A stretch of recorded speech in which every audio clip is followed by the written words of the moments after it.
जदि आज तुम्हें एका अनुभव करुच, जदि तुमको लगुच जे दुनिया रे कहीं तुमको बुझु ना तेबे यही कथा को शेष पर्यंत शुण। कारण हुए तो तुम जीवन सबुठारु बड़ परिवर्तन यही एकापणु ही आरंभ हो। जीवन में जितेबले समस्ते साथ छाड़ी जाते सेतेबेले भगवान तुमको निज सहित परिचय करने समय दियंती। कारण भिड़ भितर मनीष समस्त को चिन्ह थाए किंतु एकापण से निजको चिन्ह थाए। आज मु तुमको कहबी कहीं एका हवा दुर्बलता नुहे बरम यह हूँ तुम सबुठारु बड़ शक्ति। कहीं निजको चिन्हवा पर जीवन संपूर्ण बदली जाए एवं कहीं जो मनुष्य निजको जीति निए ताको ए दुनियार कौन शक्ति हराई पारे ना। तेणु आखि बंद कर निज हृदय कथा शुण एवं प्रस्तुत हो जाओ निज भितर रुचिथिबा से शक्ति को चिन्ह जहाँ तुम जीवन को संपूर्ण बदले पारे। सांग माने एका हुआ निजको चिन्ह तापर देख जीवन किपरि बदले। यह केवल एक मोटिवेशन वाक्य नुहे, यह जीवन एक गभीर सत्य। आज दुनिया रे अधिकांश लोक अन्य मानकु जानिबार व्यस्त किंतु निजको जानिया समझ देउना। अन्य मानक जीवन सहित निजको कंपेयर करते किंतु निज भितर रुचि थिबा असीम शक्ति को केबे चिन्ह पारते नहीं। जीवन सबुठारु बड़ आविष्कार कौन सी नुआ जिनिस खोजिबा नुहे, सबुठारु बड़ आविष्कार होउची निजको खोजिबा। कारण जो दिन तुम्हें निजको चिन्हब से दिन तुम जीवन दिग बदल जाव। केबे केबे जीवन आमको एका कर दिए, सांग माने दूरे जाते, निज लोक माने बुझुना। जो मानू आम निजर भावी था से माने केबे केबे साथ छाड़ी जाते सेतेबेले आमको लगे जे आम हारिगलु। किंतु प्रकृति से समझ होउची निजको चिन्हवार समझ।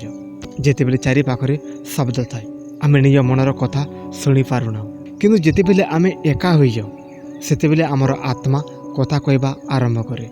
सेतेबेले आम जानिपारू जे आम प्रकृति रे किए, आमर लक्ष्य कौन, आमर शक्ति कौन एवं आमर जीवन उद्देश्य कौन। अनेक लोक एका रहिबा को भय करती, से माने सब बेले कार ना कार साथ चाहती। किंतु सत्य कथा होची एकापण तुमर शत्रु नुहे, एकापण होची तुमर सबुठारु बड़ शिक्षक। यह तुमको निज सहित परिचय कराए। गोटे पक्षी जितेबेले उड़ीबा शिखे सेतेबेले ताकू निजे निज पंख को मेलाइबा पड़े, कहीं ताकू आकाश रे नहीं उड़ाई पारे ना। ठीक सेपरि जीवन में मध्य गोटे समझ आसे जितेबेले तुमको निजे उठा पड़े, निजे निष्पत्ति नेबा पड़े, निजे आग को बढ़ा पड़े।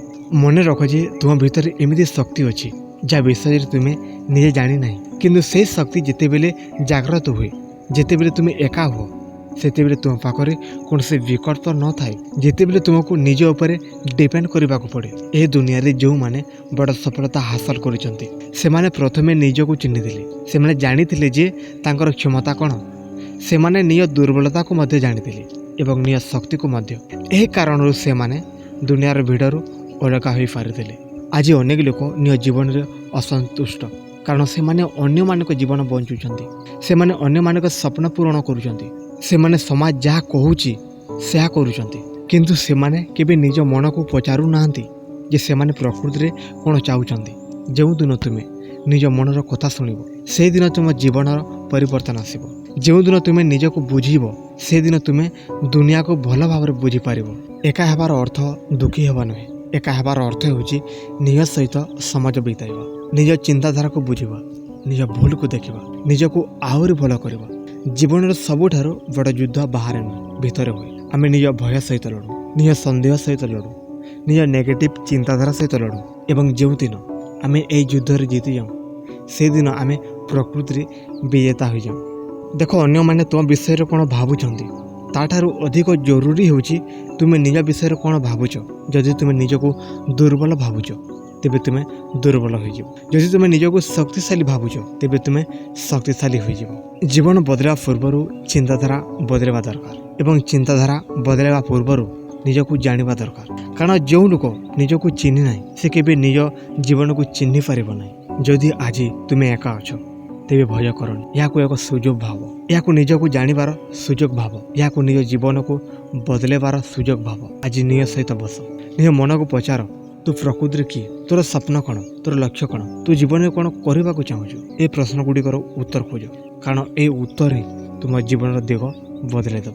जो दिन तुम्हें निजको चिन्हब से दिन तुम भय ଦୂର ହୋଇଯିବ, ତୁମ ସନ୍ଦେହ ଦୂର ହୋଇଯିବ, ତୁମ ଭିତରେ ଏକ ନୂଆ ଆତ୍ମବିଶ୍ୱାସ ଜନ୍ମ ନେବ ଏବଂ ସେହି ଆତ୍ମବିଶ୍ୱାସ ତୁମକୁ ସଫଳତାର ରାସ୍ତାରେ ନେଇଯିବ। ତେଣୁ ନିଜକୁ ସମୟ ଦିଅ, ନିଜକୁ ବୁଝ, ନିଜକୁ ଭଲ ପାଅ ଏବଂ ନିଜ ଉପରେ ବିଶ୍ୱାସ ରଖ। କାରଣ ଜୀବନ ସବୁଠାରୁ ବଡ଼ ପରିବର୍ତ୍ତନ ସେତେବେଳେ ଆରମ୍ଭ ହୁଏ ଯେତେବେଳେ ମଣିଷ ନିଜକୁ ଚିହ୍ନିବା ଆରମ୍ଭ କରେ।